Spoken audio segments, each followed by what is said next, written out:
আজ আমি আপনাদের সঙ্গে গ্রাম বাংলার অতি সাধারণ এবং সুস্বাদু একটি রেসিপি শেয়ার করব। জানি না কোন কোন অঞ্চলে এরকম করে খান। তো আমার শাশুড়ি কিন্তু এইভাবে সকালবেলা একেবারে রান্না করে দিতেন আমাদের ধোঁয়া ওঠা গরম ভাত আর এরকম করে একটা আইটেম খেতে ভীষণ ভালো লাগতো। আমার শাশুড়ি বেঁচে নেই, কিন্তু ওনার স্মৃতি এখনও আমাদের মধ্যে রয়ে গেছে। তো সেই একটা রেসিপি আপনাদের সঙ্গে শেয়ার করছি। আসসালামু আলাইকুম বন্ধুরা, আশা করছি সবাই ভালো আছেন। আমি জাকিয়া সুলতানা পাঁচবিবি থেকে বলছি। আজকে সবজির মধ্যে নিয়েছি কলার থোড়। কলার থোড়টা বগুড়াতে খুবই বাজারে কিনতে পাওয়া যায়, পাঁচবিবিতে তেমন কেউ খায় না। আমি রাস্তার ধারে অনেক পড়ে থাকতে দেখেছি। তো এই রেসিপিটা একদিন হলেও যারা কলার থোড় খান না খেয়ে দেখতে পারেন। কিন্তু প্রথমে আমি সর্ষের তেলে 2টা শুকনা মরিচ আর কিছু পেঁয়াজের বেরেস্তা ভেজে নিলাম। সেই সঙ্গে সবজিটা আমি দিয়ে দিলাম। বলে রাখা ভালো, আমি কলার থোড়ের সঙ্গে কিছুটা আলু কুচি করে নিয়েছি। সবজিটা অনেকটা পরিমাণে হয়েছে, তো আমি কিছুটা নাড়াচাড়া করে একটু সবজিটা উল্টে পাল্টে নিচ্ছি, যাতে কিছুটা একটু সফট হয়ে আসে। আমার রান্না করতে সুবিধা হবে, লবণ মরিচের আন্দাজটাও ভালো পাবো। দিয়ে নিয়েছি 1 টেবিল চামচ আদা রসুন বাটা, একটুখানি হলুদ গুঁড়া আর স্বাদ মতো লবণ। এখন আমি আবার সুন্দর করে ভাজা ভাজা করে নিচ্ছি। এই সবজিটাতে প্রচুর পানি বের হয়, তাই বাড়তি পানি দেবার কোনো প্রয়োজন নেই। তো এই পর্যায়ে আমি গরম মশলা দিয়ে দিচ্ছি। গোটা 4 দারচিনি দিয়েছি, 2টা তেজপাতা আর কিছুটা সাদা এলাচ দিয়ে আমি সুন্দর করে এটা ভেজে নেব। আপনারা হয়তো লক্ষ্য করেছেন আমি এখনও মরিচ দিইনি, কারণ আমার গত রাতে মাংস রান্না আছে, ওটা একটু বেশি ঝাল হয়েছিল। তাই অ্যাডজাস্ট করার জন্য আমি শুধু 2টা শুকনা মরিচ ভেজে নিয়েছি। রান্নার শেষের দিকে মরিচগুলো আমি গুঁড়া করে দেব, বলতে পারেন চিলি ফ্লেক্স।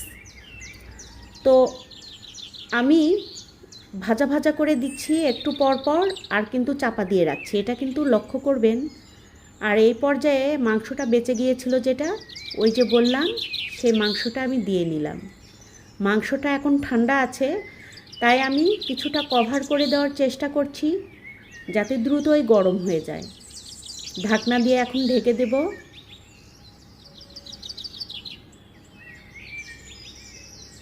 আর মাংসটা গরম হয়ে তেলগুলো গলে গলে গেছে নিচের দিকে। তা আমি খুব সুন্দর করে এখন উল্টে নিচ্ছি। এই রান্নাটা খেতে এতটাই আমার কাছে মজার লাগে, কি আর বলবো। আমি যখনই এই সবজিটা দেখি কিনে নিয়ে চলে আসি। আমার মাও কিন্তু এটা খুব সুন্দর করে রান্না করতেন। ছোটো মাছের চচ্চড়িতে বেগুন দিয়ে রান্না করলেও এটা খেতে খুব ভালো লাগে। তো আমি ঢাকা দিয়ে দিলাম, আর এখন একটু জিরের গুঁড়া ছড়িয়ে দিলাম। জিরের গুঁড়াটা অবশ্যই ভাজা ছিল।